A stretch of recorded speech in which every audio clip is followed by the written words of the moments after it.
The views and opinions expressed during Love and Life with Lana and Dave are those only of the speakers and guests and do not necessarily reflect the official policy or the position of our podcast hosts or affiliates. Any content provided is not intended to malign any religion, ethnic group, club, organization, company, individual, anyone, or anything. All right, let's do it.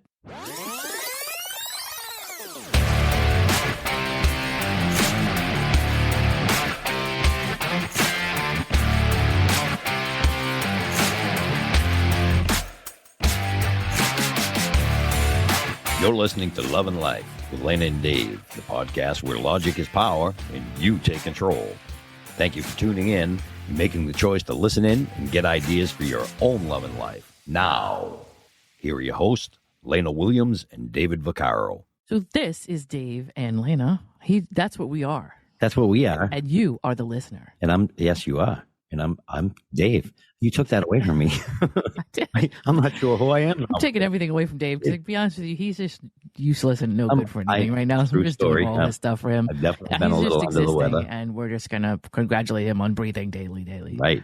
Hey, good morning. You're alive. Hey, good for you. Celebration. I'm alive. Whoopee. So listen, we're doing our podcast today, this week is about Halloween. And I truly Halloween. It is a Halloween podcast week. Yes. Yeah. It's a fun thing. It's a light thing. We're going to do it for everybody here that enjoys the celebration of Halloween or just enjoys the holiday. And of course, do I have to take it away from you or are you going to tell us? What am I going to take? Tell. Oh. Yeah, go ahead. I don't know. You can go ahead and share that. It's an exciting day for me. So the 31st, which falls on is the 27th. So the 31st actually falls on a Monday, which is not the day our podcast comes out. So we're going to do a little early so everybody gets it in. But that is Dave's actual birthday. It is. I'm a Halloween baby. My mother used to call me her little pumpkin. I've been called worse by others, Halloween is, yeah. So I guess for all you Christians out there that believe Halloween is a Satan birthday, then or Satan, whatever it is, then hello then. Well, so I'm just I pulled up some information on the History Channel because they're pretty good. Like they have a complete, almost encyclopedia on Halloween and its origins. Nice. Which is pretty cool. So. Yeah. If you go to history.com/topic/Halloween/history, it just has a really cool, it has 10 bullet points or 10 links. And then each one of those 10 links kind of has a lot of elongated information on just different types of cultures and things that Halloween eventually became. So basically it says here the tradition originated with the ancient Celtic festival of Samhain. That's when people would light bonfires and wear costumes to kind of ward off ghosts. Mm-hmm. And that's in the 8th century. Pope Gregory III designated November 1st as a time to honor All Saints. Right. Soon, All Saints Day incorporated some of the traditions of Samhain, and the evening before was known as All Hallows Eve, and later Halloween. Over time, Halloween evolved into a day of activities, like we deal with today. But it did, over time, it kind of, little by little, became what it is. It's basically, there were several traditions that kind of sort of melded into one. Mm-hmm. And then over time, they just made it a lot lighter as far as what it represented, right? Right. It had a lot to do with things like the harvest, the crops, things that were going on. They wanted to ward off the evil and keep things away from, Day marked the end of summer and the harvest, the beginning of dark, cold winter, and a time of year at that point that was often associated with human death. And Celts believed that on the night before the New Year, that was their New Year, which was November 1st. Right. The boundary between the worlds and the living and the dead became blurred. And on the night of October 31st, they celebrated Samhain, which was believed the ghosts of the dead returned to Earth. Oh. And that was their belief at that time. In addition to causing trouble and damaging crops, Celts thought that the presence of the otherworldly spirits made it easier for the druids or the Celtic priests to make predictions about the future. And for a people entirely dependent on the volatile natural world, these prophecies were an important source of comfort during the long, dark winter. And commemorating the event, there would be bonfires. People gathered to burn crops and animals as sacrifices to the Celtic deities. And of course, this is extremely I'm not going to get into this entire thing. But over time, it went into there was something involving the Roman Empire. This is like 43 AD. And it goes into, I could probably take an entire hour just to go through the history of Halloween and how it became today. So we're not going to necessarily do that. Yeah, because we all but I will read this part just for you. Yeah. By the 9th century, the influence of Christianity had spread into Celtic lands where it gradually blended with and supplanted older Celtic rites. In 1000 AD, the church made November 2nd, All Souls Day, a day to remember or honor the dead. It's widely believed today that the church was attempting to replace Celtic Festival of the Dead with a related church-sanctioned holiday. And then All Souls Day was celebrated similar to Samhain with big bonfires, parades, and dressing up in costumes. And it was also called All Hallows or All Hallowmas from Middle English origin. And the night before it, the traditional night of Samhain in Celtic religion began to be called All Hallows Eve and eventually Halloween. This is how the word Halloween developed. Right. And at some point, going door to door in your neighborhood and asking for food and money was like it got incorporated into the celebration, or it got incorporated into the holiday. Huh. And then eventually it just became trick or treat. And by the way, there's trick or treating, right? Yeah. So in the late 1800s, there was a move in America to mold Halloween into a holiday more about community and neighborly get-togethers more than about ghost pranks and witchcraft. Trick represented, let me see if I can find this here so I can understand. Young women believed that on Halloween they could divine the name or appearance of their future husband by doing tricks with yarn apple parings or mirrors, and that's where the trick from trick or treat came from. So it's not throwing eggs at your neighbor's house for not giving you the big Snickers. Right. Yeah. So stop throwing eggs at my house. And the treat was, of course, that, there was that one day where, what's the matter? What is wrong? What's happening? You didn't hear that? I heard something, but I don't know what it was. I have no idea what it was either. Okay. That was insane. Well, maybe while we're talking about Halloween, it's possible there's some ghosts and spirits who are trying to haunt Dave because let them in. They're trying to get in on the podcast, I think. Yep. Well, if there's people walking around in my house that I can't see, I'm taking my clothes off and see what they think about that. Maybe they'll leave. But to be honest with you, just like everything else, and not to get into any kind of, but Christianity kind of came in and revamped an old holiday. That happens a lot, right? And there are still Christians today that will not allow their kids to go out trick or treating because they believe it's a evil holiday or it's of Satan or whatever it is. And I actually had family members that could not go trick or treating because their parents wouldn't let them, which I didn't get it. It's like, okay, so, and we're not going to talk about Christmas today. No, the decorating the tree is something that should be anti-Christian as well, but yet they do that. So, well, you know how I feel about religions. I think that they're just right. Like a heavy part of the Christianity that came into this tradition was brought in by immigration and generally Irish, fleeing the potato famine, which is a whole other thing. If you're into history, it's pretty cool because I don't know if other sites do this, but on the History Channel or the History Channel website, they basically kind of link each and everything. So if you're not sure what the Irish potato famine is, you can click that. They'll give you a kind of a history on all of that as well. But the Christianity really came from the European immigration. Right. And it kind of changed. So Halloween really started from the Irish then? Well, no, it actually changed what was already happening. It was instituted by the Irish to change what it meant, I guess. Oh, gotcha. But it was still at the same time of year that it began back with the Celts years ago. Oh, I guess in a way, yeah. Because most of it did come out of, the Roman Empire and all that. That's all Catholic. Let's look back here. Yeah, Druids and Celts or Celt. The Celtics. But yeah, it started. And yeah, so it is Ireland that technically this all came from, which would be my. Well, and that explains a lot because they definitely drank a lot. We hear that And Well, I have friends from Ireland, though, and I'm going to tell you what, I've never seen people can drink so much. They do. It's their job. And so they it's interesting. So so they probably were just drunk and said, let's go knocking on doors and ask for candy and stuff. Right. One more thing, that in the 20s and 30s, the Halloween had become a secular but community-centered holiday. So they had parades and town-wide Halloween parties. And despite their best efforts, vandalism began to plague some celebrations in many communities at the time. So town leaders in the 50s successfully limited vandalism. Halloween evolved into a holiday directed mainly at children, at the young. Right. And that's why. Isn't that funny? No kidding. Take away from the adults because they're causing a mess.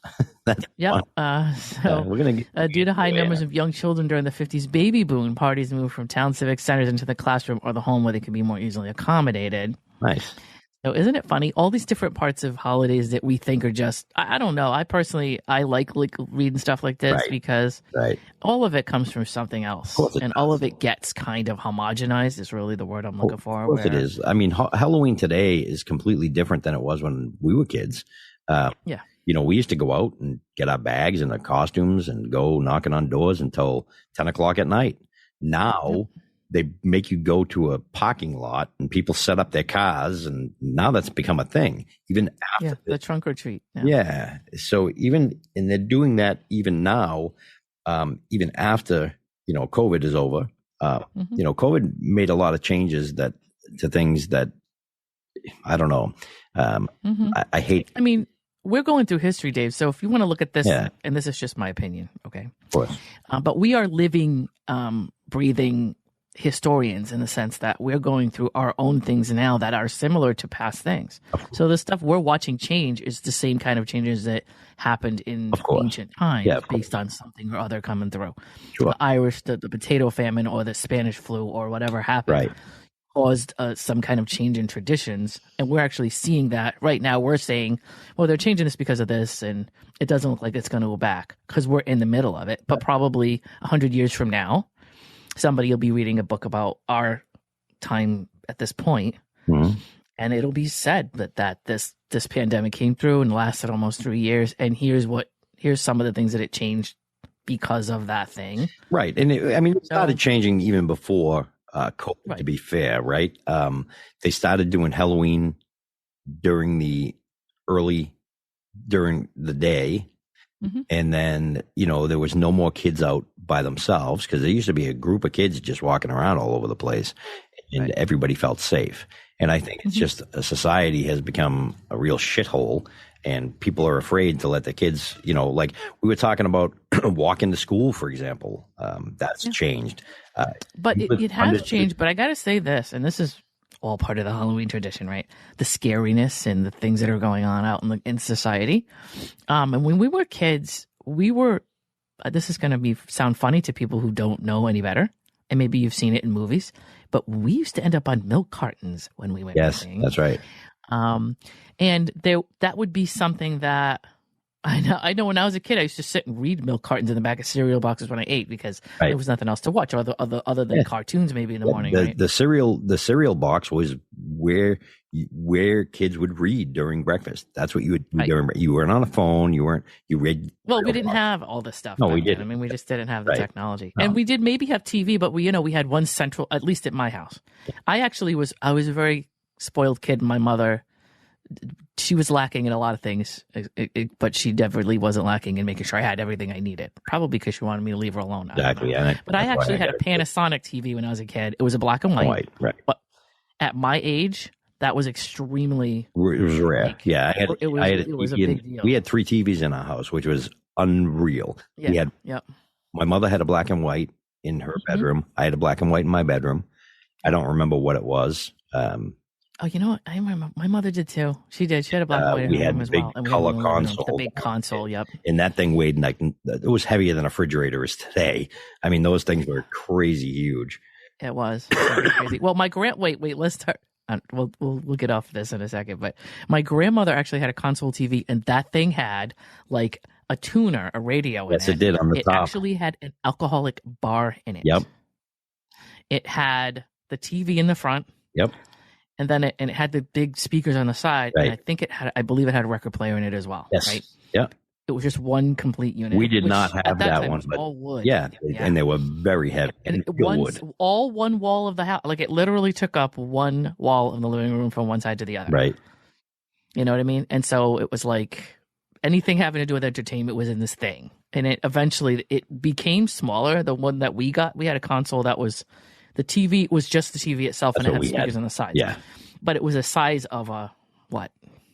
I'd say maybe a 32 or maybe a 43. It wasn't any bigger than that. The screen itself was not that big because it was a tube screen. So they were fairly, the screen was maybe, I don't know, because they were square then. They were not, you know. Well, ours wasn't. The one we got was like in the, I can't there was no remember, such thing besides that 6x4. I'm thinking of the early 80s, mid 80s. Yeah. They weren't exactly square at that point, but close enough, right? Yeah. So, but yeah, that was what we had when we were growing up.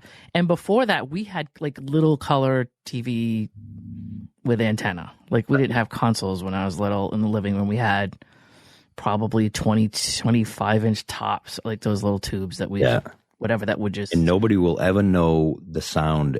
I can still hear the sound when you knocked on the screen because it was very thick tube. Yeah, it would echo. It would go punk, punk, punk.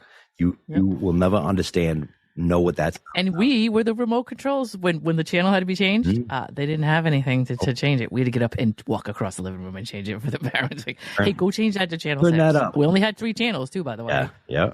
3 VHF and probably 6 or something. Well, we had UHF, not very many. We had channel 25.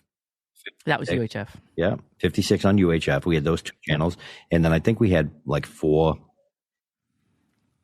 6, and 10.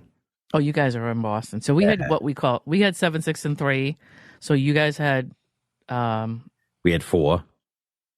Okay, we didn't have 2 4. of those channels. Let's not forget, 2 of those channels were the same channel, just on different channels. So, so Dave and I lived between Mass and Rhode Island. Right.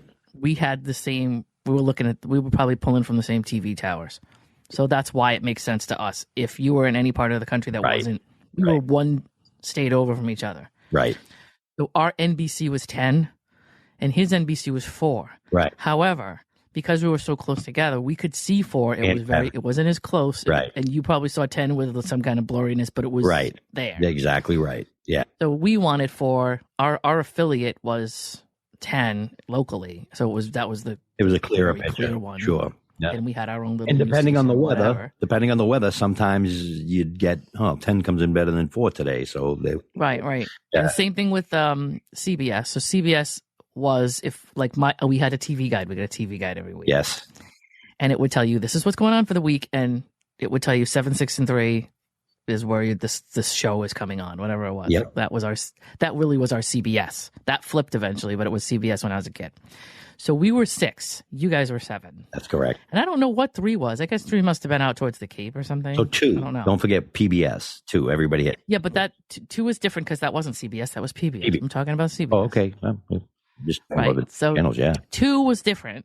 Your 2 was R36. So we were UHF. Oh, no kidding.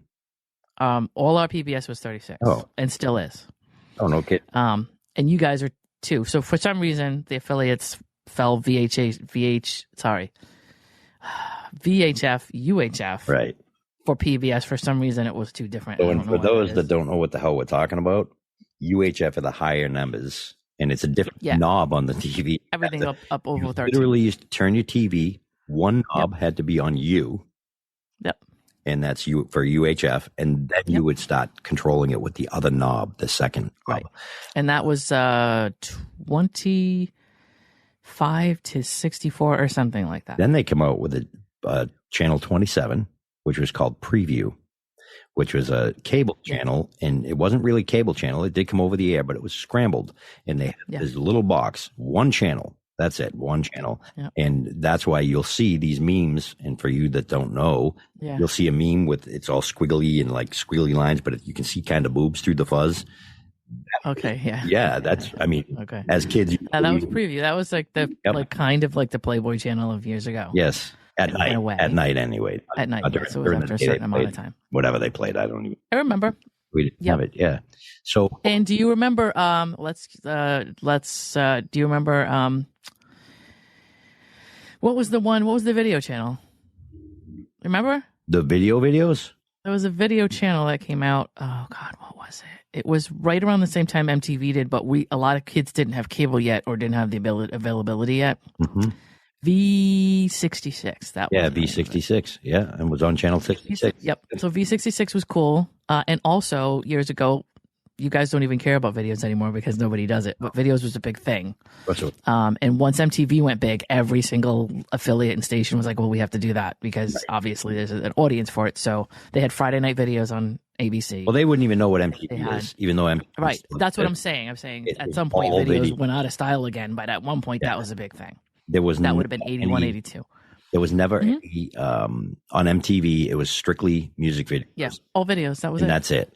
And there was never any. No programming. No, there was not this, Well, now there's, I don't know, honestly, once MTV became not in videos anymore, I'd lost interest in what was on it. So I believe it's like my 16-year-old life and pregnant. Yeah, they do all that crap and now. things like all that. Now, I don't know. That may have changed too. A little bit. At one point, they added, I think if I go and look now, there's an MTV Classic, there's a VH1 Classic. So if you guys have cable TV and you go and look, I think VH1, MTV, and CMT, they do all have classic channels that are up and above they've added a channel to their lineup. No kidding. That's just that stuff now that we used to watch. So it's there. If you go and look, a lot of people probably don't. Probably only us. We do because it's all stuff we used to watch. Right. But there's a classic channel now that they've added to all three of those networks for just straight videos and nothing else because people were wanting it back. So back to Halloween. Anyway. How was your back to Halloween? I know we just go off TV into history. a tangent. Yeah. Now we're done with the TV history. On Halloween when I was growing up as a kid, like I said, we used to go out and we would just grab a bag and would be out and that was it. You'd be home by this time, or we didn't even know because like not everybody, nobody had cell phones, right? So we went out trick or treat. It would be gone based on the sun.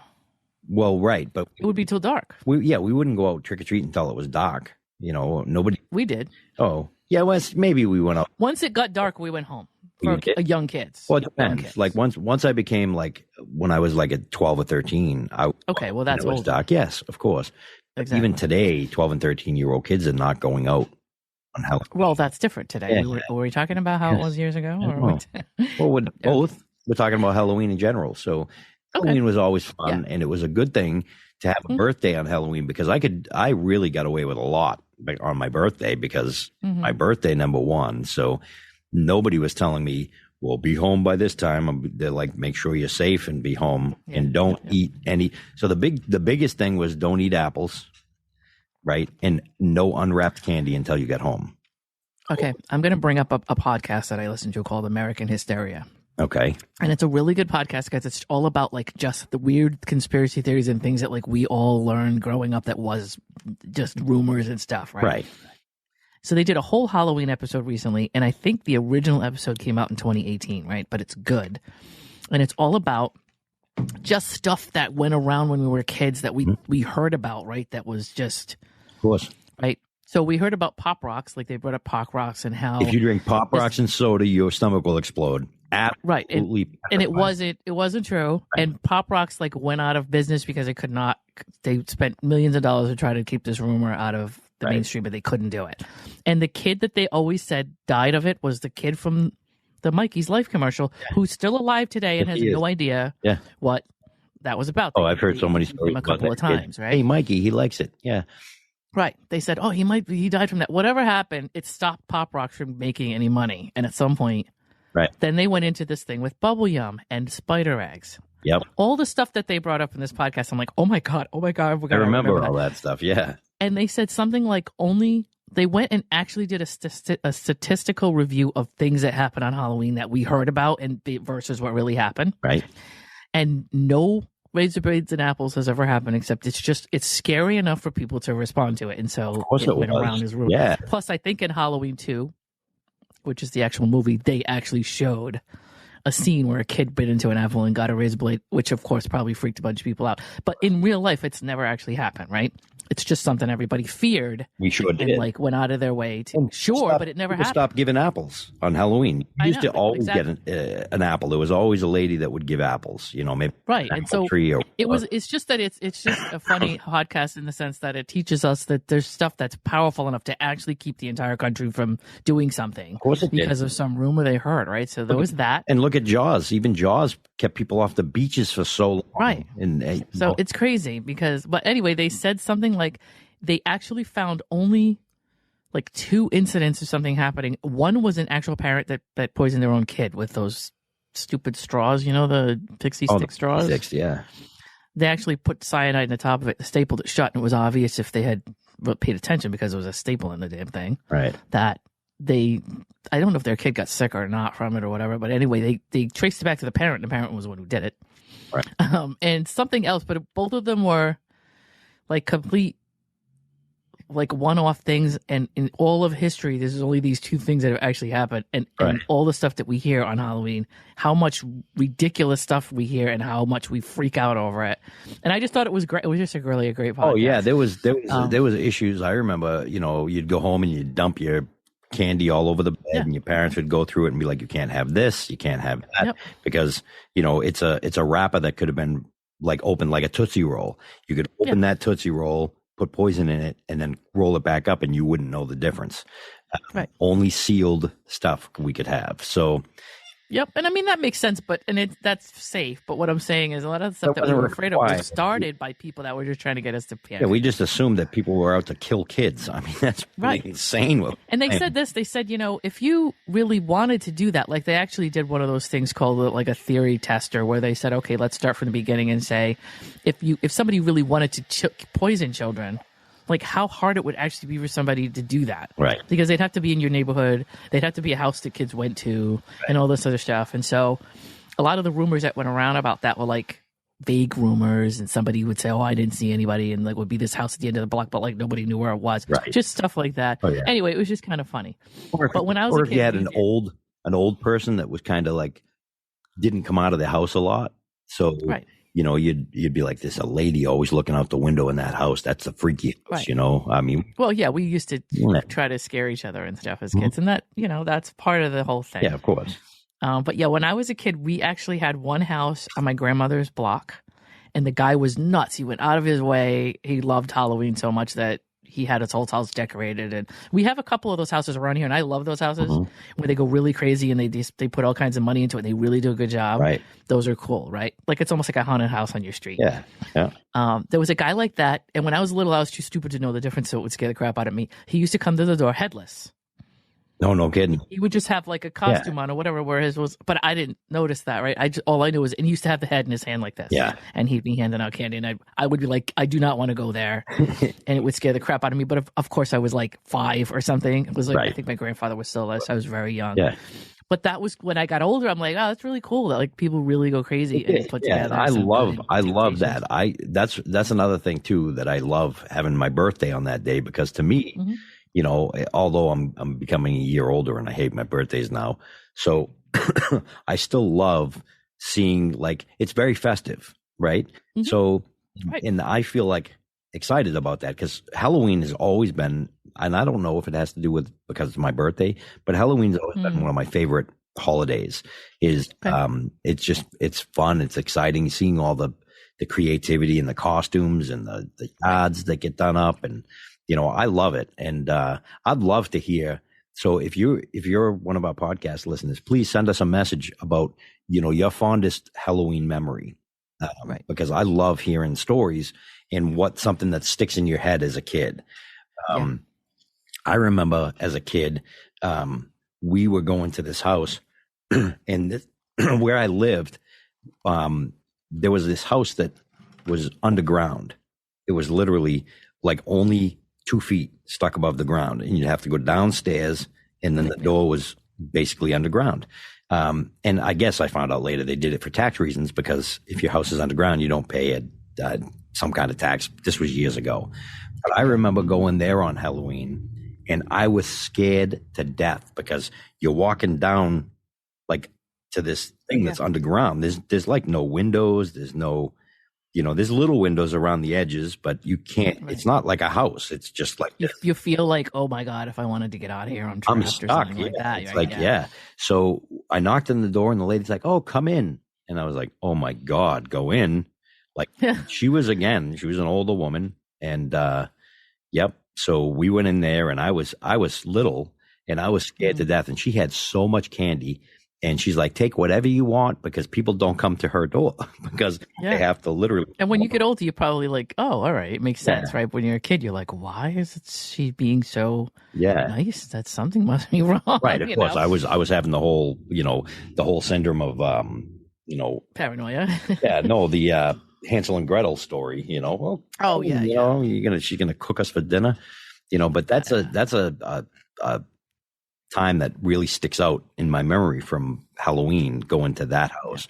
And it was basically, and I went on a dare, by the way, because my friends are like, go to that house, and I'm like, nope. And they're like, yeah, chicken. And I'm like, no, I'm not. Of course. And I'm like, once you get I went. And once you get triple dog dared, you got it. Yes, exactly right. So, and I went, and all my friends stood outside, and I was in there for a while, and they were like, they think you were like dead? Yeah, they did. They were like, oh my God, what happened? What happened? And I'm like, nothing. She's nice. So I remember, and it's funny because later I told my grandparents about it, because my grandparents lived in this. It was called Woods Pond. It was a big private area, and borough. And this is where that house was. And anybody that listens to this podcast that used to go to Woods Pond will know exactly what I'm talking about. So I told my grandmother, and she's like, oh, she's a nice lady. She's very quiet. Her husband died, and blah, blah, blah. So one time I was walking by, and I saw the lady. And she's like, hi. And I said, hi. And she's like, because now I was the only kid ever that she talked to in the whole neighborhood, right? Yeah. Kids are afraid. Oh, that's nice. Yeah. So she invited me in, and I'll this will stick with me for the rest of my life. She asked me, do you want some cookies and milk? And I said, sure. So I'm having cookies and milk. And I remember going to take a sip out of the milk, and there was like orange juice pieces stuck to the glass. And I was like, ugh.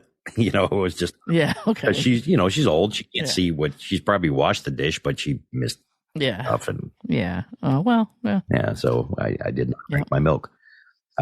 I happen to be, and anybody who knows me knows this, I am a horror movie fanatic, and especially the older movies. Like, for some reason, horror movies that are known, that are bigger now are kind of not really my thing, just because once CGI came out. Right. And some of the technology changed. I don't know, horror movies didn't have the creepy. I like the creepy vibe, and they used to have to do that with camera angles and things that they don't do anymore. Right.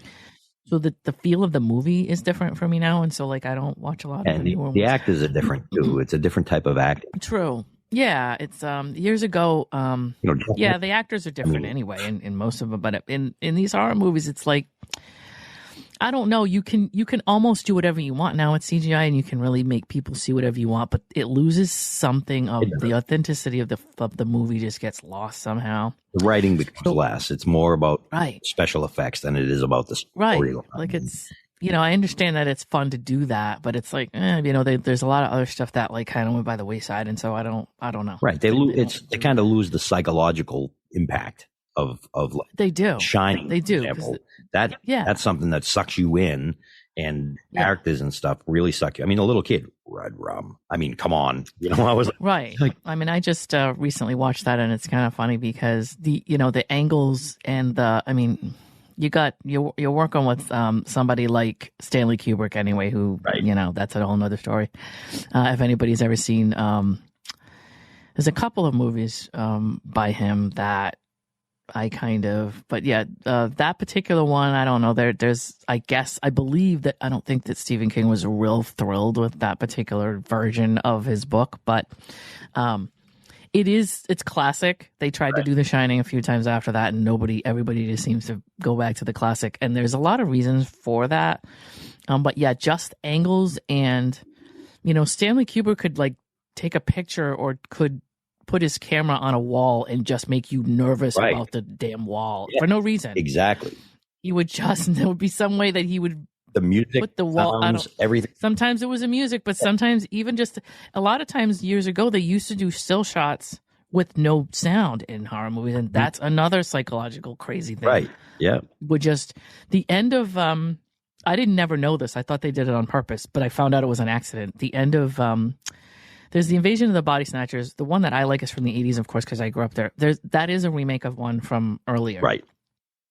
And that was okay. I mean, my mother grew up to a lot of the ones that I saw remakes of. And so to her, they meant a whole different thing. Right. Things like The Thing for her were scarier for a different reason than the one that I watched. Of course. Yeah. And then they remade that again. And I was like, I feel like just like my mother, where I'm like, oh, this is crap. I like the one I And she said, I was like, she made this horrendous face that you guys didn't see. Yeah, I stuck my tongue out and was just like, because, Yeah. I don't know. There's something about being a kid and watching something at a specific time in your life that grabs you. And even though you could remake The Thing, because The Thing is really probably one of the cheesiest special effects movies you've ever seen. Of course. But for some reason, it sticks with me because of the time that I watched it and my age, right? Right. Yeah. And it's just classic to me. And so they tried to improve on it, and it's kind of like, I don't really like what they did with it. I kind of just like, and I don't think it's that the movie's great. It's just that I was a certain age when I watched it, and it was great because of my age or whatever. Right. But the Invasion of the Body Snatchers from, like, I think it was 1978, 1979. I have to go back and look at it. The end of that has absolutely no score. It just has no score. Right. And I thought that it was because they were trying to be freaky and scary, but it turns out they just didn't have one ready. Oh, really? While they were filming, they just didn't have a score available to put there, so they just left it, and it's just got silent credits. And it actually, I think, added to the creepiness of the film. Of course it does. Yeah.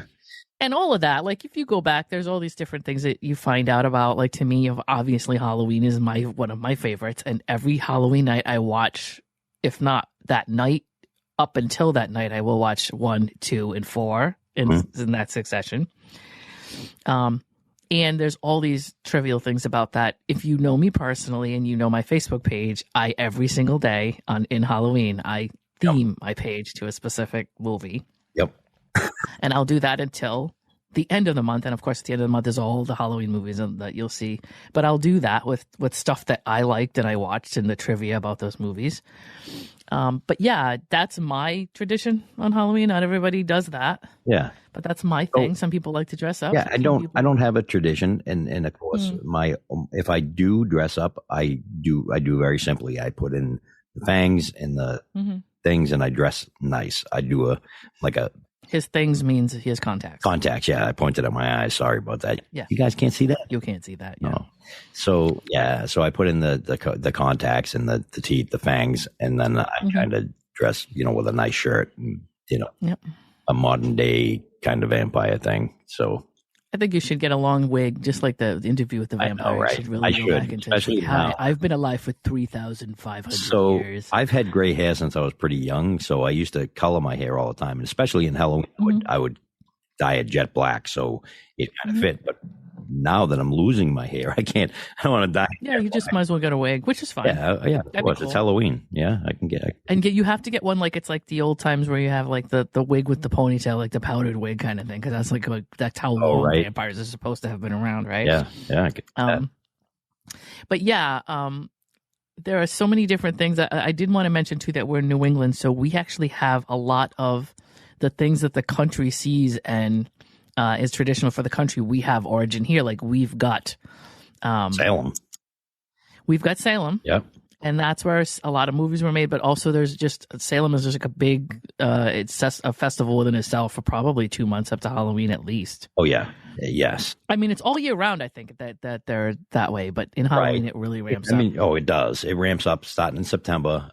You can't even, I will go nowhere near Salem right now. I have friends that are going there now, and I'm like, how the heck are you finding parking? Like, how they must just live near there or walk over there or something. Horrible right now. Right. Terrible. Like, there is no parking, and it says if you don't already have a parking spot in Salem, don't come to Salem. It's right. In a lot of the places that used to, for example, Dunkin' Donuts, you used to be able to rent a spot for $20 for the day. So I used to get there early on Halloween day. I would. We did that with you guys. Yes. Remember? I would park. I think it was like maybe 2 weeks before. Yeah. But I like to park there on Halloween day because on Halloween it's absolutely insane in Salem. It's crazy. All the streets are shut down and everybody's just walking around in costumes and yeah, it's crazy. I mean, it's kind of cool. And it's ridiculous. It's getting to the point where like now if a club is packed, what they do is they start having lines and they say $50 to get in. And when somebody leaves, then they let somebody else back in for $50. Right. So, they kind of supply and demand it live as it goes, which is a little insane, but it is. But everybody makes in October. October is the big month for Salem, the biggest month. September. That's where they make most of their profits. Yeah. They make more profits in October alone than they do for the whole rest of the year. And that makes sense because I've seen it. It's nuts. It is. It's Also, we are in New England, which means we are very within proximity of the Lizzie Borden house. Yes, which I bet. What's the one in Westport? What's that house in Westport? Have you heard of it? It's not too far from White's. I forget. Oh, there's a house over there that's like I've heard about is like haunted and people go to every year, and I can't remember the name of it. I have not been in the Lizzie Borden house, but I've been like to it. Yeah. And around it because I have I used to work for a company in New Bedford and we actually I have a story for you talking about the Lizzie Borden house. Do you remember the day that we met in person when we had coffee? Right. I literally went to pick somebody up and go on a date and I had a whole day planned of different stuff to do. Do you know that I actually rented the Lizzie Borden house for that day and the people that were there now they're not open all the time.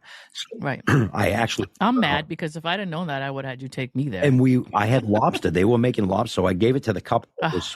Like basically they watched the house. They're the caretakers of the house. And I actually found a friend who knew them. So I reached out and I said, is there any way we could come there and like sit on that couch where she killed her father and have lobster? And they said, absolutely. I go, do you mind preparing or buying the lobster? And, I'll send, and I sent them money and I sent them all that stuff and they had that all set up. So that's what I was supposed to be doing that day. I knew that you were doing like a haunted house thing, but I didn't really know the details. Yeah, that's interesting. Yeah, that's what was going to happen. I think the closest I got to that house was there was a church right near there. Yes. And they actually do like events. We went to a company that I work for as a radio station in that area. We did this big Christmas party. Oh. No, wait a minute. Was it Christmas party? Yeah, I think it was either a Christmas party or some kind of company event.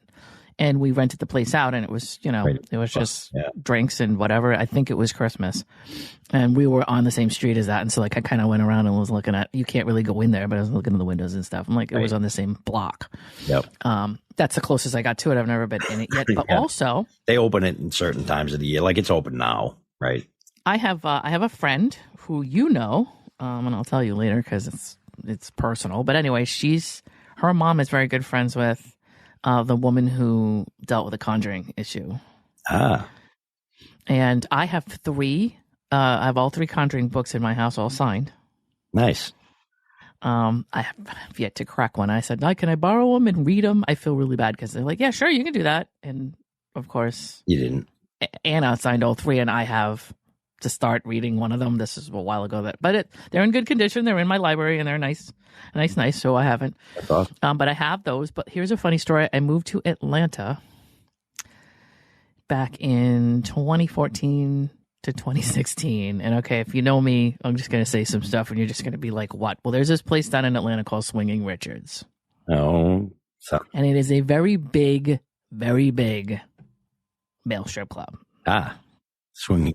It's in downtown Atlanta. It's probably, I think, in Midtown, if you know Atlanta really well. Anyway, my friends used to. Don't get that rigid dick. Get it swinging dick. Of course, yes. I mean, that's the point. I just want to make sure that our listeners are catching up here. So right. Well, I was trying. I didn't know if our listeners wanted that information, so I didn't give it to them. Maybe they don't want to know that. That might be a little too much information. But anyway, so my friends and I used to go out And we'd get drunk and we'd go to this place and that place. We'd usually be down around Peachtree, Atlanta area, and we'd go to like places like Vortex. There's a really, really good restaurant there called Vortex. And there was a couple of places around there. There were comedy clubs, whatever. We'd go out and have a good night, and that would be where we would end up. That's what we would do. We'd just go over to Swingin' Richards and just close it out. And I think it was open until 2 or 3 in the morning. And I'm not joking when I tell you there was also another place in Atlanta that I never got to go that was like almost like I don't want to say it was a sex house, but it was like a place that you would go in and like anything goes. There was like all kinds. Oh, yeah. So it's more like a swingers. Kind of, but it was like it was an attraction down there. I can't remember where it was. Yeah, it's usually like we used to have one here in Boston too. Yeah. It's called Man Ray. It was more of it was a fetish club. Kind of like that. Yeah, but I mean, it was like some of our fetish clubs are like, oh, you come in, you meet people, and you kind of like, there were events and things. This was like people were having sex like right there. So was ours. And specific doors, specific floors, whatever, which was fine. We never got a chance to do that. But anyway, I used to love Swingin' Richards. That was just my thing. We used to have fun. We just would all go and we'd buy lap dances and whatever we were doing. But one night I was waiting at the door. I don't know how this happened, but there's a guy that was managing the place and he was running the front door, and I don't know if he's still there or not, and I'm not going to get into his name, but I have his phone number still. And somehow or other, I think I told him I was from Rhode Island or something like that. Maybe I picked up his accent or something. And he's like, oh, where are you from? And I'm like, oh, I'm from, I told him where I was living at the time or where I had come from. And he's like, oh my God, that's in the same state that I'm from. And I'm like, what are you talking about? And then he told me the story that he dated one of the girls that were children in that house, that lived in that house. And he's like, I'm telling you, I was in that house and it was no joke. He started telling me stories about it. Yeah. I guess they were teenagers at the time. Right. And that family, it's just funny because he ended up in Georgia because of the fact that if you watch the movie, they all got packed and like moved out of state and they went to Georgia. Yeah. And he followed because he was in love with this girl that was one of the kids. No kidding. He was one of the teenagers. Wow, that's crazy. Followed. It was probably 17 or 18, and he was still living there. And I think they all went on their different paths from there, and like they weren't even together anymore, nothing like that. But he just remained in Georgia. Right. And I'm like, that's so funny. And then he told me, I'm from Harrisville, Rhode Island, which is basically where this house is. Right. Yeah. And all of the stuff that went on when he was young, and he actually would go there and see stuff, and like, he's like, the movie doesn't even begin to. Oh, I'm sure. And I haven't read the book, but I've heard the book is like 3 or 4 times worse than the movie ever was. Like they just couldn't get everything in the movie that actually happened. And that's why I wanted to start reading it. But, but that's funny. That was my little, oh my God. And so anything having to do with The Conjuring, I mean, eventually I think the second one they set it in England, and then they kept going with it because it was a good phenomenon. So they trying to make money on it. But the very first one is a true story. Yeah. Yeah. And came out of Harrisville, Rhode Island. My house is still there. It goes through.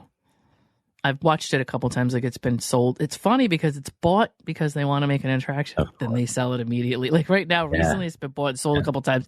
And we're like, I think the owners are probably just scared to keep it. They just want. It seems like they're trying to scare. Either it's not making any money at all. It's not doing what they want it to do, or it's freaking them out to the point where they got to get rid of it. I don't know, but it's changed hands a couple times, and it's up over $1 million. Yeah, it's pretty crazy because Aleister Crowley bought a house to do some of his magic in, and he was doing this magic that was supposed to take a year to do. And he bought this house specifically to do that. And every time and he left before he finished, which if you read his writings, which I have extensively, he talks about if you don't finish one, you're basically opening the door to evil, but if you finish it, the evil doesn't get in. But if you don't finish it, you're leaving a door open for evil. So in other words, that house, and if you're a Zeppelin fan, you know that Jimmy Page bought that house, by the way, and they recorded, and they were nobody, and they wrote a majority of their hits in that house, right? So now afterwards, it's funny that you mentioned, people buy it and then they sell it immediately. The same thing was happening there, but on a little different level. Like they tried to turn it into a hotel to be an attraction, and it burned down. So they rebuilt it, And then they tried to turn it into something else that would be like an attraction, and it burnt down. Then they rebuilt it again, and then people lived in it, and it's fine. So in other words, whatever's going on there, you're not allowed to build to make money there, maybe, or whatever it is. Right. I mean, of course we don't know. We just assume. We don't really know. But yeah, it's just kind of funny that I went all the way to Atlanta after watching that movie and like ran into the guy that was dating one of the kids that was in this family. That's right. That was that was crazy. Yeah. And so I was like, oh, that's cool. I mean, it still is cool. And like I said, I took the guy's number. I got to get your number. Like you and I have to stay in touch. Then of course I never did call. Yeah. But I went to a graveyard because I love graveyards, but I like stories. So there's a place in actually here in Mass, and then I'll get to the one in Georgia. There's a place in Mass where it's this little girl's grave, and there's a rocking chair, there, and it's cement, obviously, but a lot of there's rumors that you see the little girl sitting there. Sometimes you can hear the little girl, and I went there all hours of the night trying to, see if I could hear something because me. Right. I don't mind being scared, and I mean, I'm not going to say I wouldn't shit myself if she showed up. I might, especially with a kid. I have this fear of movies that have children in them because I don't know if it's just because I couldn't beat up a kid. You know what I mean? But I'm not afraid. Right. Like if I saw Jason, I'd fist fight him. I'd probably get my ass handed to me, but at least I'd fight.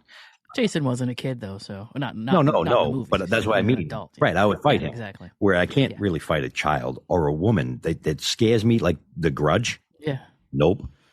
Yeah. Okay. Yep. Nope. Or The Ring. The Ring too. Yes. Oh, The Ring was amazing. That was very good. And when there's kids in it, nope.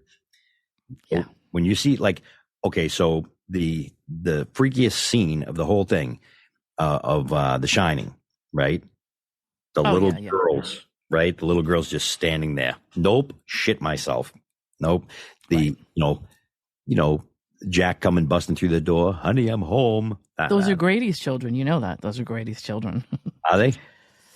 Yes. Well, Grady was the caretaker that was there that killed his whole family and stacked them up and then killed himself. And that was the one that supposedly the character of Jack Torrance was supposedly, I guess, either being talked to by Grady or being possessed by Grady or something like that. Yeah, it's a good movie. Yeah. If you've not seen it and you're younger, check it out. It's a good movie because I've turned on a lot of people to that particular movie. They're like, "What's a good horror movie?" Because look, I think that we've become desensitized today too. So, for example, Jaws. If Jaws was released today, it would not have the same effect as it did on us back then. People literally would be swimming in a pool, a chlorinated pool. There's not fish in there, or not, let alone sharks. And people would be swimming. All of a sudden, you see somebody panic and jump out of the pool and be like, "Oh my God!" I started thinking about Jaws, and my mother would not go into a pool. She was freaked out from the water for a long time. In beaches, people were not swimming. I don't think anything has that great effect on people like it used to. And it doesn't, but I got to say this. I happen to feel for sharks, and sharks are almost completely non-dangerous. They don't do much, right? It's a very random thing that if you get they've kind of suffered because of our stupidity of panicking or sharks actually doing something, right? And it's I don't know. But when sharks come into the beach, they're not coming into the beach for people. They're coming because the seals came. And that's what they eat, right? So when you have, and we get them here in Massachusetts a lot. We always have, the sharks, especially down the Cape. There's always a lot of sharks come in, and they're like, "Oh, we've got to clear out the thing till we get rid of that shark." And I get it. And a lot of times, but all it does is leave. I mean, they don't need to kill it. They don't always kill it. A lot of times, right? I know. I'm not saying they do. Yeah, but it does happen. Yeah, of course it does. Because again, they want their beach to make money. And they got to close the beach, and right. I know it's sad. Everything's again. That's why I always say, if I could change one thing in this world, I would change greed. Because greed it kills everything. That's why our planet is suffering. That's why people suffer. That's why everything greed. It's greed. If we didn't have, I remember right after Jaws, there was a movie in the '80s called Blood Beach. I think Jaws 2 had come out. Jaws 2 was good too. It was good. It was good. Roy Scheider was, Of course. Roy Scheider was amazing. But short, the second Jaws came out, and then Blood Beach came out, and I was like, okay, we can't go in the water, but now we can't stay on the beach, because they made it like, well, we don't want you all on the beach, because that's not good either. So let's make a Blood Beach movie. Yeah, right. Where you get sucked down into the beach and killed and whatever. Right. And I don't. But yeah, the beach. I don't. Right, I know. But it obviously, to me as a horror fan, I don't know. There are people who don't like to see that. I mean, obviously, I watch it because I like to see. Yeah. At least I used to when I was younger. I used to like to see. Okay, how do they like the axe scene in? God, was it the first? I think it was the first Friday the 13th. Was the axe scene? That was a cool scene, and my friends and I we weren't scared of the scene so much as we were trying to see how they did like the effect. Real, right? Because they used to have to actually like dress up the actress a certain way. They used to have to, create an axe wound in their face, and they used to have to put blood, and all that stuff is kind of interesting and cool, right? So we used to rewind it to see what we could see. And the same thing with a lot of stuff that, like, over the years I read about it because it was cool try to find these facts about how the movies were made, and then to see the scene to try to put them together. So, okay, I see it now. Sometimes strings. Mm-hmm. Or being used or whatever. I mean, obviously in The Exorcist, right. Linda Blair was on strings. I mean, they had to do they had 3 beds to make the beds that made the motions they made. Right. They had a whole rig of 3 separate bedroom sets. Right. To do these things. All the kind of stuff they did was, to me, that's amazing that they sometimes just to get a shot that's 10 minutes, if that. Right. They need to make somebody float. Very simple. Yeah, them on a green screen and they're floating. Right. Back then, they literally had to make them float somehow. That's yeah. See them float. And so if you look at, like, Carrie is one of my absolute classic favorites, right? Carrie is amazing, right? And it's amazing for a lot of reasons. It's good.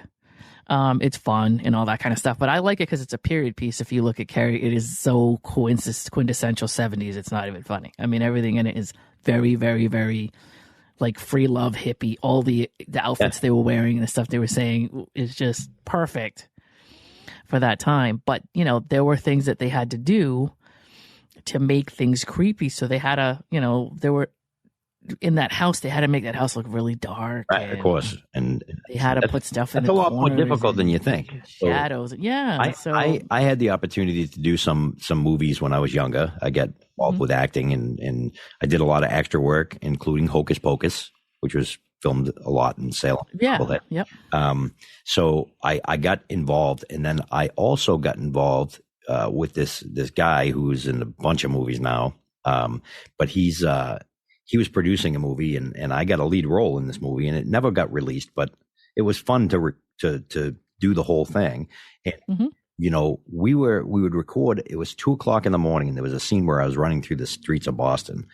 The lights that they had on me were bright as hell, brighter than daytime. Yeah. But because the way the cameras, it's called f-stop, I guess. I'm not a cameraman, and I won't pretend to be one.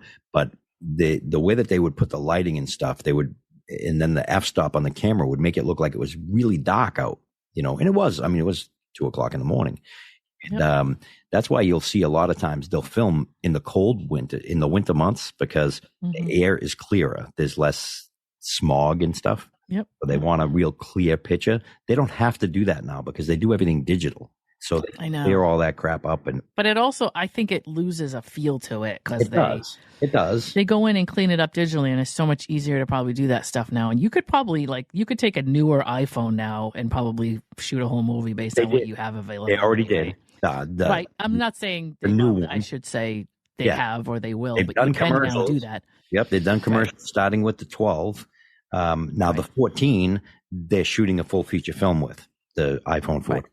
So yeah, it's now like, I mean, everything that's available to the industry at some point ends up something that people can available use, to and that starts with digital, and of course even going back to VHSs and CDs and burning music and all kinds of stuff, tracks and things like that only people in the industry could get their hands on it now. Right, like you weren't making a record when you're in a band. And when I was first in a band, we made a record. It was an actual record because that's what there was, records, right? You and you could not make a record at home, period. Couldn't do it. Mm-hmm. Even if you had a recording studio, you couldn't make the record, right? You could make the tape, but then Yep. it's a record, nobody had reel-to-reels in their house. So, Right. your music you were stuck. Then they come out with CDs, and everybody became selling their CDs, and they just Right. print right on the CD. And there was CD printers. You could buy everything for your house that they did in the manufacturer. So, yeah. And now it's ridiculous. Yeah. Yeah. Now nothing is it's all digital. So, Right. You don't even have a media to put it on. There's not. Like, technically. No. Oh, so I learned something funny, by the way, about the Polaroid company. And how the Polaroid company used to have what they call a formula where they would sell you the camera cheap, but the film would be where they make their profit. Right. Yep. And how for years they the industry dominators, they would make 70 or 80% of the profits would go to them, because people would have to keep buying film. Right. And at some point, digital came along. Yep.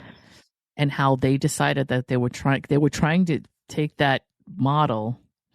I think it's called razor and blade, right? So it's the same kind of thing as if you buy the old razor companies used to buy the razor, and the razor was cheap, but the blades would be where they would make the profit, right? So Polaroid was trying to apply this to digital.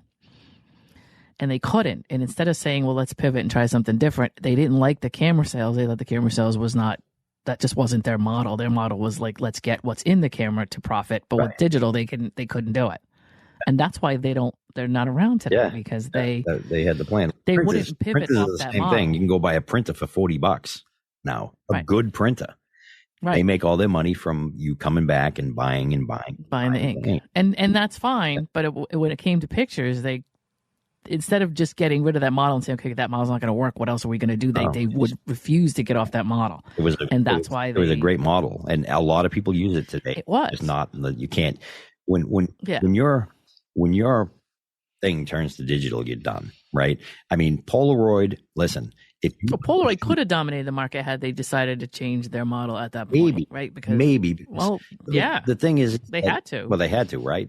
But the thing is that, like, for example, Polaroid, if you wanted nude pictures, it was Polaroid. You did not take that film, because we used to have to take our film and get it developed, right? Right. So you'd drop it off. If you had nudes on there, so people used to take the nudes with the Polaroids, Right. And so Polaroid, dominated because you also got the instant picture. I remember the old ones where you would pull it out and you have to wait and then you peel it, and that's the original Polaroids. And then they had the one, the Instamatic, and they spit out the thing and you just let it sit there, and some people would shake it, Yep. Like an Etch-a-Sketch. Yeah. You're shaking it. There's another reference nobody gets is Etch-a-Sketch. Well, you can go buy Etch-a-Sketch today. You can, but I don't think anybody's really. I don't think it's like everybody's excited about it. Like when I was a kid. Yeah, you had an Etch-a-Sketch. You were the man or the woman. Right. So getting back to Halloween, because we don't want to go too far off of track again. So the things that we talked about were like costumes, horror movies, haunted houses. There's a lot of really cool, both in Rhode Island, in Massachusetts, in Connecticut. There's some really cool like people that come along once a year and really do a huge haunted house deal. And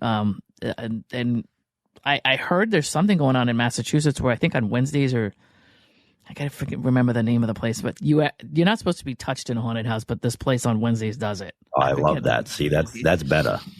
No, I don't like to be touched by people I actually know, so I just could not do that. That would drive me crazy. I think I'd just be punching everybody. It's for the scare factor, right? I know, right? Well, of course it is, but that's favorite sensitized for me. My favorite haunted house, it was actually not a house; it was a haunted hayride type of thing.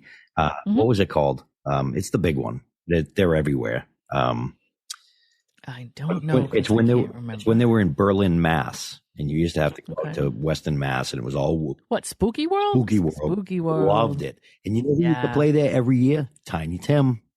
Oh, okay. Tiny Tim was there. So Tiny Tim. He's a freaky dude, or was a freaky dude. I think he's passed now.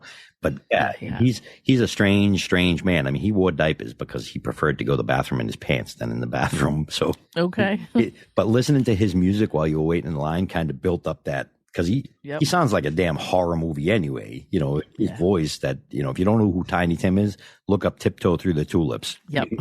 That's the only thing that I was just going through my head. That's it. Oh, yeah. He's got this very strange voice, and he was very famous, which is strange. But like Linda Blair used to be there, and you know, the people that played in these great movies that were, you know. Yeah. Now that I don't ever think I went, but if I was going to, that's why I would. Yeah. And then my favorite is, you know, the caramel apple and the apple juice, you know, that they give you, and and the apples with the caramel you dip. And, you know, I used to love going to that. It was like such a great thing to look forward to every year. But then they moved it to Foxborough at one point. I remember that. Yeah, before they built the new stadium, and they had it back where, like, just was not as good. It just wasn't, you know. I remember, I did go to it, but I remember. I think that location in itself in Berlin, Mass, was just such a great spot for it. You know. Yep. Yeah, it was it's definitely. Yeah. I don't know. All of that stuff is fun. And again, everybody changes. Everybody decides. I'm a DJ, so every year I have to do, I don't know if I'll be doing that this year, but I've always had to do the thing where I worked in nightclubs where we would do, like, all weekend long. It would be a costume party every single night. Boy, was that exhausting. Yeah, I bet. We would have to come up with, like, let's say I was still working at a place downtown that was a huge, like, multi-club, right? So we would have to, every single night we'd have to have a costume, and we never wanted to have the same one. So we'd have to have 3 costumes or 4 costumes a year. Oh. Yeah, it's it's a place called JR's. There's a police station now that's there. Right. But yeah, at one point this was kind of like a big multi-club, and there were 3 or 4 rooms in there, and we used to have to come in. What happened? I don't know. He's wiping he's cleaning his face like a cat. Oh. Uh-huh. So he's making all kinds of noise back there. It's annoying me, distracting me. Is the ear flap sound that we just? Yep. Yeah. But yeah, we used to have a costume. We didn't have to have a specific costume every night, but we didn't want to be, like, boring. So we used to have to come up with 3 or 4 costumes, but they had to be fairly easy because we couldn't go all out because it was a lot of time and money. And you work. And we're working, and we had to be able to do what we were doing with this costume on. Also, you know, we would have, I don't know what it was. We used to have costume parties. I think it was like 1,000 for, like, the main costume. I think we used to have like 500 for this runner-up, and maybe 25 or whatever. They used to be big money. They used to be, so this place that I used to go to every year, they would have a costume party, and the winner of the costume party literally could go to Dracula's house. They would pay for a trip out to Dracula. Oh, cool. Like to Transylvania? Yes. Yeah. Oh, wow. Yeah, that was a big prize. That's the biggest. Cool. Yeah. And this a friend of mine used to win all the time. He was this little short guy, but what he used to do for a living was he used to do what do they call plastering on the ceilings? He used to do coning, you know how so popcorn ceilings? Yeah. He used to do all that stuff. And so he was on stilts all day. So he had this huge costume and this he would have these huge shoulder pads with big spikes and this big, huge, like, monster. Yeah. And he would come walking in, you know, 12 feet tall, and just come walking in, and everybody would be like, holy crap. Yeah. He would just, and he would win because his costume was amazing, you know. Right. He was always like, no matter where he went, he won. So he ended up going to Transylvania and staying in the that's pretty cool. Yeah, Dracula's house. So, yeah. I had to mention, too, before, we were just talking about my dog. Yes, we were. So, when I was a kid, I think my very first horror movie I saw, and now years ago, Dave will remember this, we used to have what was called parental or what do you call it? What was it called when they ran a movie like Uncut, right? PG. They used to do it 11. Parental guidance suggested. They used to do it that way, but I think it was even R. But they used to do a thing on TV where they would, like, after a certain time of night, they would run like just everything. Yeah. Like, it didn't matter. Yeah.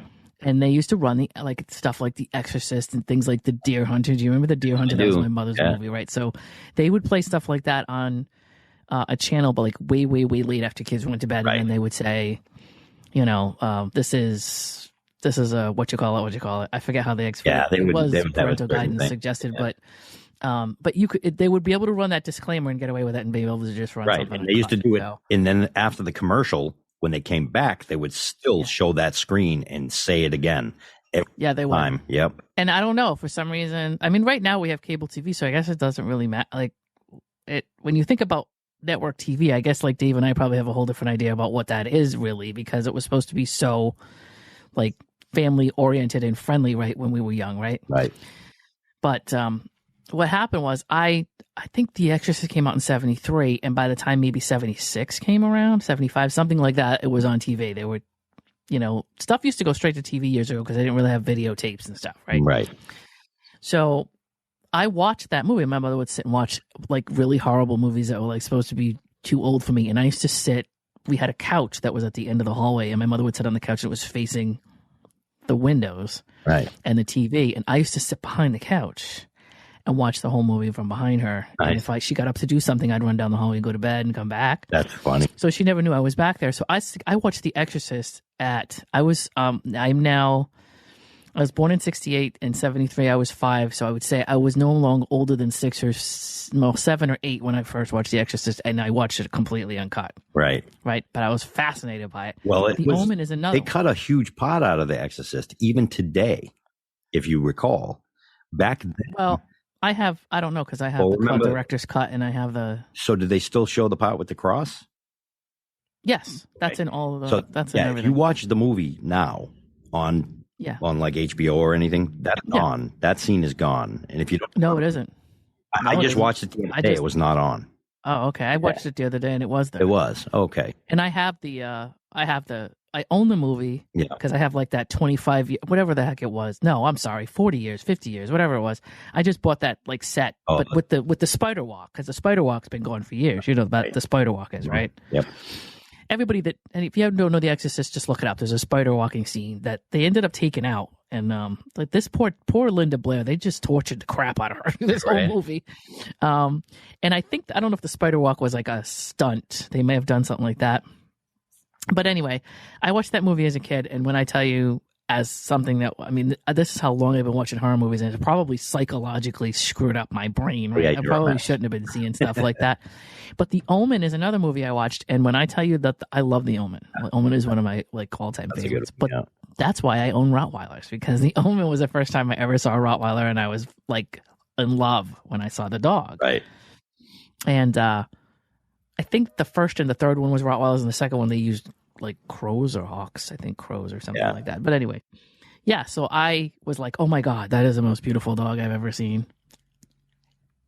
So I'm just saying, this is why I have Rottweilers, or have had Rottweilers, is because of The Omen. If that doesn't tell you I'm a horror fan, I know, right? Yeah. Right? I have a devil dog. Ooh. So yes. What else do you have anything else on your list for Halloween? I don't have anything else on my list. I think we covered everything. The only thing I have here is just stuff like pumpkin carving, which a lot of people like to do.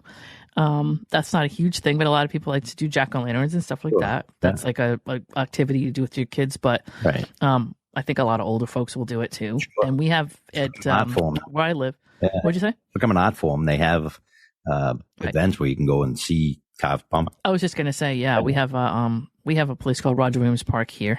I don't know if probably a lot of states have places like that where there's a big park, and they just have all of these really, really, really detailed carved pumpkins, and you can kind of walk through like a museum almost. Yeah, it's like a night or an event that you can do, with family. You have to buy tickets and stuff like that. So there's that, and then I think in hay rides and what else? That's it. Yeah. Yeah. Everything else is basically there's a lot of cool things to do. It is fall stuff. I mean, fall and Halloween kind of go hand in hand, Right. So, but then there's the Great Pumpkin. You got to watch the Great Pumpkin. Of course. That's a given. You have to. Now, I just want everybody to know that Apple bought it, so it's not going to be running on network TV this year. Get out of here. It's okay. I think in 2020 it was the same thing. However, you won't be able to watch it on whatever it is. Channel, like ABC or CBS or whatever they normally do. Yeah. But most people don't watch those channels religiously anyway. Yeah, but I like when it's on a regular channel. I know. For me, it's on Christmas I got my. That's because you're older though, and that's what you're used to. But I like that, and I know. Of course you do. They took that away. They took away the fact that you have to. But who is they, Dave? Apple bought it. Yeah, they did. Right. They did. No, They took it away. I think the whole digital TV thing and having everything on demand is I know. nice, but it sucks at the same time because it takes away from, scheduling things. You used to schedule time and be like, remember, this show is on this date and time. And if you're not there sitting in that couch with that TV on at that time, you missed it. And you would have to wait till next year to see it. Yeah. So, they used to run, like all during the year, they used to run like episodes of Charlie Brown, right? So there was a Thanksgiving episode, there was a Christmas episode, Halloween, and we had stuff like Frosty the Snowman and things like that that we knew. Yeah. We would go to our TV guide to find it, right? Yeah. The TV guide would tell us. And then as we got older, it would be like a guide. The TV would have a guide, whatever channel it was, right? We could watch that. Yeah. But Apple is... you can watch it on Apple all year long because if you have Apple Plus as a subscriber. But during those times, they're running. I think it's the Charlie Brown Christmas, the Thanksgiving episode, and the Halloween episode. They're running like 2 or 3 days around the holiday for free. Oh, okay. For anybody. So you just have to kind of find it. Yeah. Okay. The schedule for it. And you can stream it for those specific days or whatever. Yeah. So I don't know how to do it because I'm an Apple Plus subscriber, so I'm not sure how you would do it if you're not. Yeah. I don't know how that works, but I think maybe if you go to your Apple Plus and you have a smart TV, I'll just look it up myself at some point. But I think if you look there and you click on Apple Plus, it gives you that like as one of the options. Right. If you don't have a subscription, you could still see when they do movies free, like they do it for a week or something, you get that specific channel for free for a week. HBO Max does it a lot. They put out a movie and it's free, so you don't even have to log in to watch that movie. You just That's what I'm thinking. I'm thinking if you go to Apple Plus, it'll just say, so just log in, or if you want to watch these particular things, you don't even have to for free, just click play or whatever. I think that's probably what they're going to do. Yeah, they should. They should do something like that. That's good. Somebody can tell us how that works because mine goes straight into my subscription, so I can't tell what to do. Yeah. If you're free. I just want to tell everybody, since my birthday is Halloween, you know what I want for my birthday? You want coffee? I do want coffee. You want coffee, don't you? I do. And you can buy me a coffee. Tell people how to give you coffee. Go to buymeacoffee.com/Lana and Dave. That's LANA and the word and. You know how to spell that? Let me spell it for you. So it's LANAANDDAVE. Lana and Dave. So buymeacoffee.com/Lana and Dave. And you can buy coffees. And you know what? Can you do me a favor? Can you buy me a coffee for Dave's birthday too? Yeah, absolutely. I would share my coffee with you anyway. Well, yeah. He can't just drink his coffee by himself. No. He has to have a friend to drink coffee with. So can you buy me one too, please? Yes. Thank you very much. Yeah. I'm being polite about it. That's right. You are. And we do like coffee. And you guys have an awesome Halloween because Halloween in a few days. From the airing of this podcast. Yes. It is now Thursday, the 27th, so it'll be this coming Monday. I don't know how they're going to do that. Are they going to celebrate stuff all weekend long, or are they going to actually have Halloween on Monday night? They probably will, I guess. Yeah, but either way, have a blast and enjoy it. And, and thanks for listening. You can find it. Give us a call, by the way, 800-894-2158, right? Yeah. And tell us tell us anything about your Halloween that you remember as a kid, or like what you guys like to do on Halloween. Just tell us. Yeah. Give us stories. You like stories. Yeah, and we may even, in an episode, we may, if we get enough, we'll make a little release for if you do it. Yep. Oh, well, yeah. I mean, I don't know if you do it soon enough. We can actually maybe do a Halloween thing where people tell their Halloween stories. That would be great. Yep. We'd love to release a podcast with you guys doing your voice. Yeah. So tell us. I mean, send us messages. I don't mind. I can just tell us what you want us to do, and we can read the messages, and we can play the messages we get over the phone. Yep. And all of that could be like a little compilation of you and your Halloween experience. And just remember, by calling that 800 number, you do agree to allow us to use your voice on air. If you don't want your voice on air, say, "Hi, I don't want my voice on air, but I want to say this," and we'll read it. We'll appreciate that, and we'll appreciate it. We'll read it. We'll tell us what part you want us to share. Yeah. Absolutely. Yeah, you guys have a great Halloween, and I'm going to be old. Dave's going to be old, but so by the time the next podcast comes out, Dave will be much older. Yes, just so you know, not much older, just a year, for Christ's sake. No, that's at your age. That's a lot. I know, right? Every year counts. I'm a year closer to death. Oh goodness. Yeah. So, and hopefully, now that we're going and everybody's going to go on with their day, I'm just going to try to convince Dave on the side to get me like maybe a tour to the Lizzie Borden house and some lobster. oh, I may have to make that happen again. Then I think so. that would be fun. That would be a good for us to do. I wonder if they'd let us do a podcast in there. Oh, good Lord. I don't know. They might. They might. They were really cool. We could take it. Yeah, of course. They were really cool. I spoke to the husband and wife, and they were like, "Oh, that's such a great thing." And yeah, sure. She's like, "I'll make the lobster. I'll put a thing together." She did everything. Like she bought the lobster. She goes, "I'm just going to buy the lobster. I'll cook it myself." And I'm like, because I give them a pretty good tip. To let me do this. That's cool. So you actually gave them, think about it. They made out. And then they ended up eating the lobster themselves. I said, well, we're not making it. Something happened. I go, enjoy the lobster. And she's like, oh, are you sure? She goes, you want me to send you back money? And I go, no. We're yeah.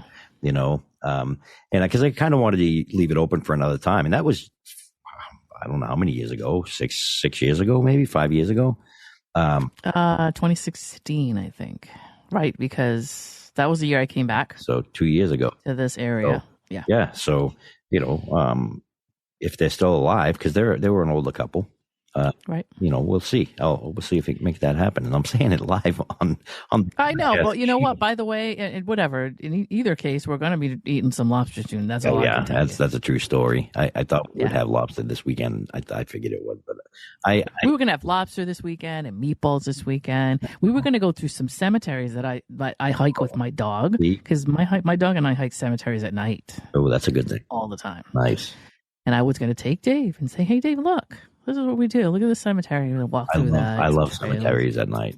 I do. So you're going to have to, next time you'll be down soon. I will. Yeah. Anyway, this has nothing to do with you people. Yeah, you guys mind your business. Your day. Stop listening to our conversation. I know. Geez, well, that's what all of our podcasts are, is just our conversation. But that's how they go. So you guys have a great Halloween. Again, I say it again. And, find us on the web all over the place. You can find us at lanaanddave.com. You can find us on Facebook, Twitter, Instagram. At Lana and Dave. And what is our YouTube? It's Lana and Dave. It's not officially set up yet, so wait. Oh, it isn't? We're going to be doing that soon. Yeah, putting some highlights up. We need to get. Well, actually, we're going to have to share it on Facebook, so we'll keep an eye out for that, and we'll share it on Facebook. There's nothing there yet, but if you subscribe to us, we need a certain amount of subscribers before we can give it a /Lana and Dave or something like that. Okay. So that's why we can't. It's like this crazy number, so I can't even. Oh, okay. Silly. Well, but then we'll let you know when that happens. So just keep an eye out for that. We will give you a link on our Facebook page, which you can find us at Lana and Dave on Facebook. Right. All right. You guys have a spectacular day, and and have a good holiday. Enjoy Halloween. Woo! Yeah, I don't have that. I don't even have the thing. I'm like, I should have had Halloween sound set up. I'm sorry. I'm not feeling well, and I screwed the pooch. Okay. All right, you guys. Bye. Bye. Hey, you just listened to Love and Life with Lana and Dave. Thanks for joining us, and we hope you enjoyed it. If you did, please share the podcast, leave us a comment or review, and don't forget to subscribe so you don't miss any new content. We'll see you soon.